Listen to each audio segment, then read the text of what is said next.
सावन के इस पावन सोमवार पर प्रस्तुत है वो पौराणिक व्रत कथा, जिसे केवल भक्ति भाव से सुनने मात्र से ही बड़े से बड़े संकट टल जाते हैं और मनचाहा वरदान प्राप्त होता है। पौराणिक कथा के अनुसार एक साहूकार था जो शिव का अनन्य भक्त था। उसके पास धन धान्य किसी भी चीज की कमी नहीं थी, लेकिन उसके कोई पुत्र नहीं था और वो इसी कामना को लेकर रोज शिव जी के मंदिर जाकर दीपक जलाता था। उसके इस भक्ति भाव को देखकर एक दिन माता पार्वती ने शिव जी से कहा कि प्रभु, ये साहूकार आपका अनन्य भक्त है, इसको किसी बात का कष्ट है तो आपको उसे अवश्य दूर करना चाहिए। शिव जी बोले कि हे पार्वती, इस साहूकार के पास पुत्र नहीं है, ये इसी से दुखी रहता है। ये बात सुन माता पार्वती कहती हैं कि हे प्रभु, कृपा करके इसे पुत्र का वरदान दीजिए। तब भोलेनाथ ने कहा कि हे पार्वती, साहूकार के भाग्य में पुत्र का योग नहीं है। ऐसे में अगर इसे पुत्र प्राप्ति का वरदान मिल भी गया तो वो केवल 12 वर्ष की आयु तक ही जीवित रहेगा। ये सुनने के बाद भी माता पार्वती ने कहा कि हे प्रभु, आपको इस साहूकार को पुत्र का वर देना ही होगा, अन्यथा भक्त क्यों आपकी सेवा पूजा करेंगे। माता के बार बार कहने से भोलेनाथ ने साहूकार को पुत्र का वरदान दे दिया, लेकिन ये भी कहा कि वो केवल 12 वर्ष तक ही जीवित रहेगा। साहूकार ये सारी बातें सुन रहा था, इसलिए उसे न तो खुशी हुई और न ही दुख। वे पहले की ही तरह भोलेनाथ की पूजा अर्चना करता रहा। उधर सेठानी गर्भवती हुई और 9वें महीने उसे सुंदर से बालक की प्राप्ति हुई। परिवार में खूब हर्षोल्लास मनाया गया, लेकिन साहूकार पहले ही की तरह रहा और उसने बालक की 12 वर्ष की आयु का जिक्र किसी से भी नहीं किया। जब बालक 11 वर्ष की आयु हो गई तो एक दिन साहूकार की सेठानी से बालक के विवाह के लिए कहा, तो साहूकार ने कहा कि वो अभी बालक को पढ़ने के लिए काशी जी भेजेगा। इसके बाद उसने बालक के मामा जी को बुलाया और कहा कि इसे काशी पढ़ने के लिए ले जाओ और रास्ते में जिस भी स्थान पर रुकना वहाँ यज्ञ करते और ब्राह्मणों को भोजन कराते हुए आगे बढ़ना। उन्होंने भी इसी तरह करते हुए जा रहे थे कि रास्ते में एक राजकुमारी का विवाह था और जिससे उसका विवाह होना था वो एक आंख से काना था।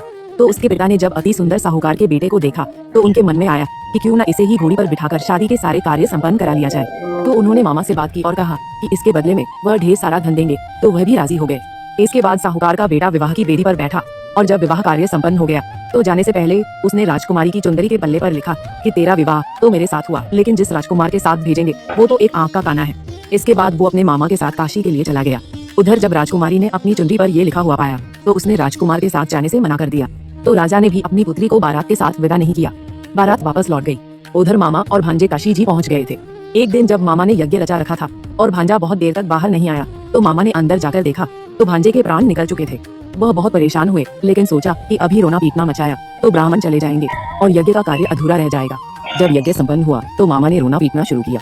उसी समय शिव पार्वती उधर से जा रहे थे तो माता पार्वती ने शिव से कहा कि हे प्रभु, कौन रो रहा है। इतना तभी उन्हें पता चलता है यह तो भोलेनाथ के आशीर्वाद से जन्मा साहूकार का पुत्र है।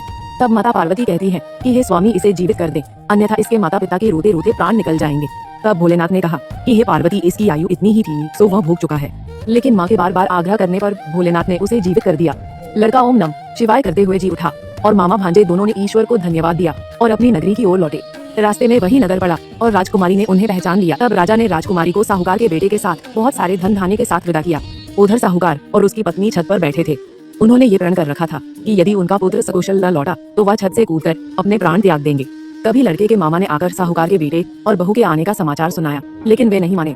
तो मामा ने शपथ पूर्वक कहा। तब तो दोनों को विश्वास हो गया और दोनों ने अपने बेटे बहू का स्वागत किया। उसी रात साहूकार को स्वप्न में शिव जी ने दर्शन दिया और कहा कि तुम्हारे पूजन से मैं प्रसन्न हुआ। इसी प्रकार जो भी व्यक्ति इस कथा को पढ़ेगा या सुनेगा उसके समस्त दुख दूर हो जाएंगे और सभी मनोकामनाओं की पूर्ति होगी। तो दोस्तों, ये थी श्रावण सोमवार व्रत कथा, जिसे हर जातक को सुननी चाहिए। आपने ये कथा पूरी सुन ली है तो कमेंट में हर महादेव जरूर लिखें।